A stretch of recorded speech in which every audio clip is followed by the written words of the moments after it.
Salam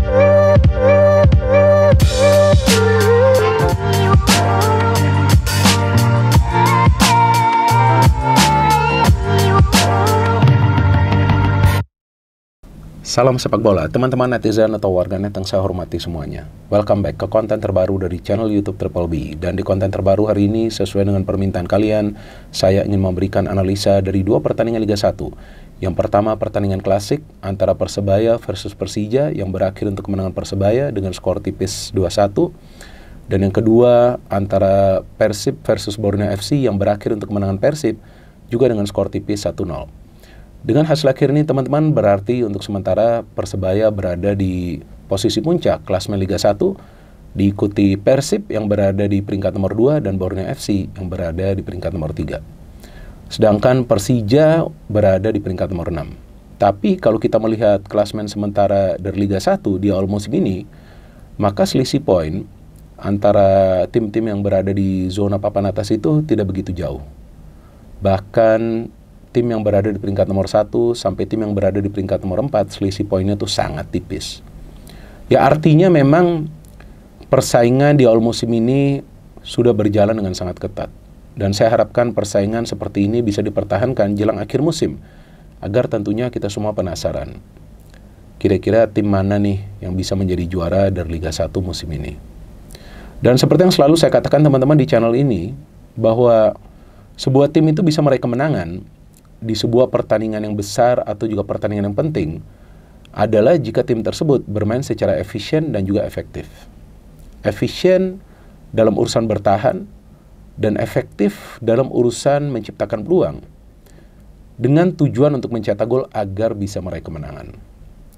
Dan bisa terlihatlah permainan dari Persebaya dan juga Persib Bandung itu mengandalkan efisiensi dalam defense, ya, artinya dalam bertahan secara kolektif, tapi menyerangnya juga secara kolektif. Maka itu kan, walaupun tim tamunya Persija dan juga Borneo FC itu bisa menciptakan jauh lebih banyak peluang, tapi yang menang justru Persebaya dan Persib. Nah, ini kan yang lucunya dari sepak bola. Lucu tapi fakta. Ya artinya, tidak harus juga bermain yang namanya cantik. Ya artinya tidak perlu juga bermain cantik. Yang penting mainnya benar. Walaupun Persebaya terlambat panas, tapi akhirnya mereka bisa comeback. Walaupun Persib Bandung itu digempur habis-habisan, tapi mereka masih bisa menang. Namun kan yang menjadi perbedaan di dua pertandingan ini adalah finishing. Persib itu juga sebetulnya sulit melakukan finishing karena mereka juga bisa menciptakan banyak peluang di babak pertama. Babak kedua itu kan cuma 3 peluang. Persebaya juga bukan saja sulit melakukan finishing, tapi sulit juga create chances. Artinya sebetulnya nih, 4 tim yang bertanding kemarin nih sama-sama punya masalah dalam melakukan finishing. Walaupun secara keseluruhan nih, sebetulnya kan Borneo FC juga adalah tim yang produktif. Tapi aneh banget, mereka tuh tidak bisa melakukan finishing karena memang form dari Kevin lagi on fire. Tapi ya Persib nih punya masalah juga di tengah. Karena tuh para pemain Borneo FC bisa terus merancang serangan sampai masuk ke ruang pertahanan Persib. Dan Persija masalahnya itu juga sebetulnya di tengah. Mereka membiarkan para pemain Persebaya itu dengan mudah masuk ke ruang pertahanan mereka. Dan Persebaya itu dengan susah payah mencetak gol. Kenapa? Karena sebetulnya pertahanan dari Persija itu bagus, rapat sekali mereka. Tapi kalau dari awal tidak dipres, ya pastilah para pemain Persebaya akan lebih sering masuk ke ruang pertahanan dari Persija. Sama juga tuh, para pemain Borneo masuk terus ke ruang pertahanan Persib. Tapi itulah konsep permainan dari Paul Monster dan juga Boyan Hodak. Sabar, bertahan, ada momen baru menyerang. Dan seorang pelatih itu tidak akan bisa mengubah konsepnya. Tidak akan bisa.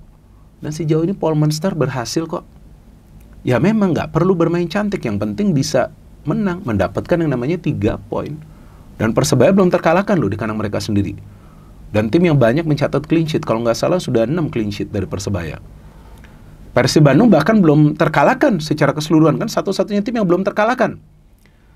Dan uniknya dari Persib Bandung nih teman-teman, di pertandingan lawan Persija mereka bisa menang dengan skor 2-0. Lawan Persebaya mereka bisa menang dengan skor 2-0. Lawan Borneo mereka bisa menang dengan skor 1-0. Jadi lawan tim-tim besar dan kuat di kandang sendiri, mereka itu tidak kemasukan gol. Ya inilah kekuatan dari Persib, yaitu permainan secara kolektif, main yang namanya itu compact football. ya, artinya rapatkan itu pertahanan, jangan memberikan ruang kepada para pemain tim lawan. Tapi harus berhati-hati. Ini udah kelihatan berapa kali itu kecolongan Persib di pertahanan. Ya, saya kan harus fair dong. Kalau saya menganalisa sebuah pertandingan, maka itu kan channel YouTube Triple B berkat dukungan dari teman-teman sudah melewati 1.050.000 subscribers dan sudah mendapatkan ini dia nih gold play button. Ya, ini semua nih berkat kalian yang support channel ini. Maka itu saya ingin sekali lagi berterima kasih kepada teman-teman. Tapi anyway, saya kan perlu menganalisa ya jalannya dua pertandingan ini. Oke, pertandingan pertama, Persebaya versus Persija. Kita tahu ini adalah pertandingan klasik. Jadi artinya tentulah para pemain dari masing-masing tim tidak ingin kalah. Dan Persija nih sudah panas di awal pertandingan, banyak sekali peluangnya. Tapi saya agak bingung, kok susah banget ya mencetak gol ya. Bukan saja Gustavo atau Simic, ada Rio, ada Firza. Ya, ini masalah finishing ini bisa menyulitkan Persija nanti loh. Artinya Carlos Peña ini walaupun konsepnya nggak salah, main possession, menyerang, create chances, tapi kalau nggak bisa finishnya, gimana caranya mau meraih kemenangan secara konsisten? Berarti ini Carlos Peña ini harus mengasah finishing dari para pemainnya. Finishing touch ini yang sangat penting. Sebetulnya mereka tuh sudah di atas angin. Persebaya tuh sudah sulit keluar dari area pertahanan. Tapi ya, mungkin itu adalah konsep dari Carlos Peña. Tapi jalannya pertandingan ini berjalan menarik. Karena Persebaya mau keluar menyerang, tapi ditekan terus oleh para pemain Persija. Dan Persija menciptakan banyak peluang yang akhirnya mereka bisa mencetak gol dari Gustavo dari penalti. Oke, itu adalah penalti. Ada check and review dari ruang VAR. Wasit melihat lagi monitor. Baru kemudian memutuskan itu penalti. Gustavo, what a finish. Setelah itu Persija menyerang terus. Persebaya sulit sekali keluar. Bahkan Persebaya itu menciptakan peluang on target pertama mereka itu di menit ke-62 dari Flavio. Artinya Persija sejauh itu sudah oke. Tapi entah mengapa di babak kedua itu, setelah menit ke-55 gitu ya, mereka mainnya tuh udah mulai slow tempo, gak mau lagi tuh nyerang ke depan. Nah, saya gak ngerti apakah itu adalah keputusan dari Peña sehingga para pemain Persebaya merajalela, lebih banyak pemain mereka yang terlibat dalam proses menyerang. Dan memang Persebaya tidak mencetak gol melalui counter atau melalui konsep permainan yang rapi, tapi ya sebuah gol adalah gol. Dan begitu banyak pemain Persebaya yang hadir di kotak penalti Persija yang membuat para pemain Persija tuh panik. Maka itu Flavio bisa mencetak gol ya, itu presisi dia tuh bagus tuh. Sebagai striker dia memang harus bisa melakukan shooting secara sempurna ya. Artinya ya on target lah. Dan setelah 1-1, jujur saya udah feeling nih jangan-jangan nih Persebaya menang. Karena akhirnya anginnya udah pindah nih ke Persebaya. Para pemain Persija sudah sulit keluar dari pressure para pemain Persebaya. Dan kemudian Rashid mencetak gol, kembaran saya. Senggol dong. Saya sampai muatkan di Instastory saya. Golnya dari Rashid, kebetulan saya nonton pertandingan ini. Kemudian saya mention dia juga, dan dia juga repost ya. Saya suka pemain ini, jujur. Pemain asal Palestina, kan fighter pemain ini. Itu, wah syutingnya keras loh dia. Kalau nggak salah ini gol kedua dia. Sebelumnya dia cetak gol juga lawan Barito. Setelah 2-1, nah ini Persebaya langsung beda, langsung bertahan aja. Ya karena memang yang dicari itu 3 poin.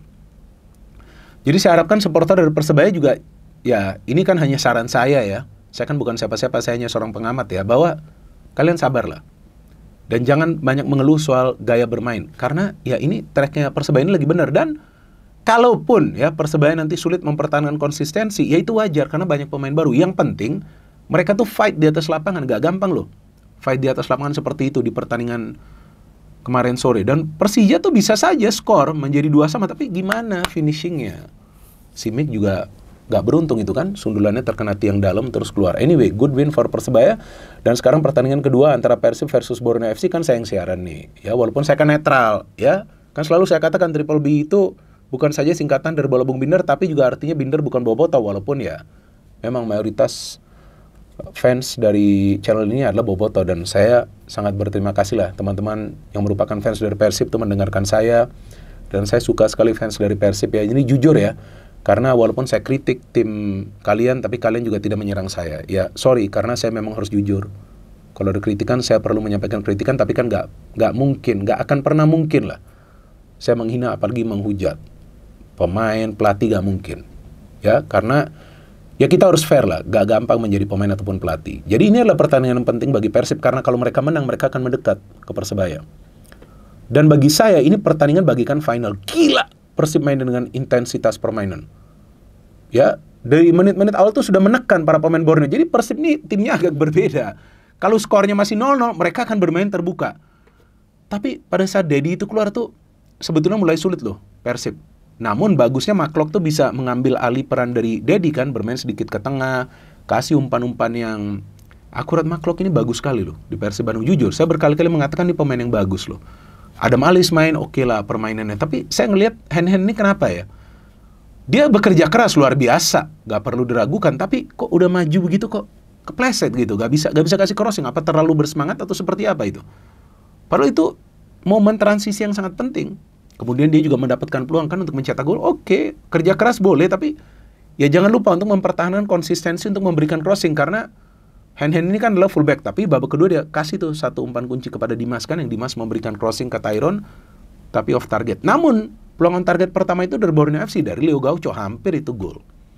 Jadi Borneo FC juga berani bermain menyerang, bagus. Ini tim yang bagus juga, Borneo FC ya. Mereka bermain ball possession, berani menyerang. Tapi lagi-lagi saya ulangi, kalau nggak bisa finishing ya susah lah.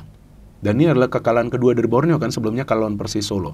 Tapi Persib 2 kali passing, maksimal 3, bola itu udah masuk ke ruang pertahanan Borneo dan bisa tercipta peluang. Ini kan gila ini tim. Ini di luar dugaan saya, ada tim yang bisa bermain seperti ini. Artinya kombinasi passingnya tuh gak banyak pegang bola di tengah, tapi efektif untuk menciptakan peluang. Ya memang dengan tanpa adanya David ya sedikit banyak kerasa lah. Lini depan dari Persib itu sulit melakukan finishing, padahal peluangnya kan banyak juga. Ciro kan bekerja keras juga ya, tapi akhirnya Ciro bisa mencetak gol dari corner, itu second ball lagi ya. Sama seperti Persebaya kan ada kemelut, Maung Ciro bisa mencetak gol, ini gol yang penting, ini gol yang memberikan semangat kepada para pemain Persib. Kemudian Borneo keluar menyerang, tapi itu dia, Kevin Ray ini bermainnya sangat baik. Di babak kedua yang saya terkesan bahwa Boyan Hodak memainkan pemain-pemain pengganti yang semuanya nyetel ya, Rian Kurnia, Beckham Putra, kemudian juga dengan Melson 5, kan Ciro ditarik keluar. Kemudian kita lihat rotasi itu ya, Tyron juga ditarik keluar, tapi bagus ya mereka mainnya. Bahkan ada kombinasi permainan antara Beckham Putra, Rian Kurnia, yang Milson hampir mencetak gol. Tapi Persib sesekali counternya itu bahaya. Dimas Derajat pun hampir mencetak gol kan pada saat McLock memberikan umpan. Jadi ya inilah Persib Bandung. Mereka bermain sepak bola reaktif. Jadi ada reaksi setelah tim lawan itu menyerang ke pertahanan mereka, dan itu sangat penting dan itu tidak mudah dilakukan karena fokusnya tuh harus jalan terus. Namun ya ini lini pertahanan, lini tengah dari Persib ini harus lebih bagus pressing, karena tuh Borneo sebetulnya tinggal menunggu waktu saja mencetak gol. Dan yang saya bingung ini jujur ya, saya bukannya aneh-aneh nih, saya kaget injury time-nya tuh kok bisa 9 menit.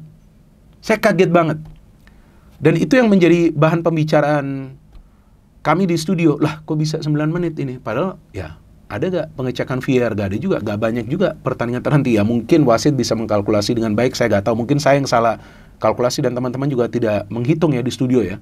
Tapi kita aja kaget gitu. Kok bisa 9 menit? Tapi anyway, ya Persib tetap bisa mempertahankan kemenangan. Dan sekarang kita lihat Persib, Persebaya, Borneo FC, masih ada Bali United loh nanti yang akan main. Kebetulan saya yang siaran tuh lawan Dewa United ya. Jika mereka juga menang, maka akan semakin ramai persaingan di Liga 1 musim ini. Teman-teman, kita terus nonton pertandingan Liga 1 dan silahkan teman-teman bisa mendukung tim-tim favorit kalian. Dan jangan lupa respect juga ke tim lawan, karena sepak bola itu mengajarkan kita sportivitas and fair play. No hate, no politics, only football. Salam sepak bola.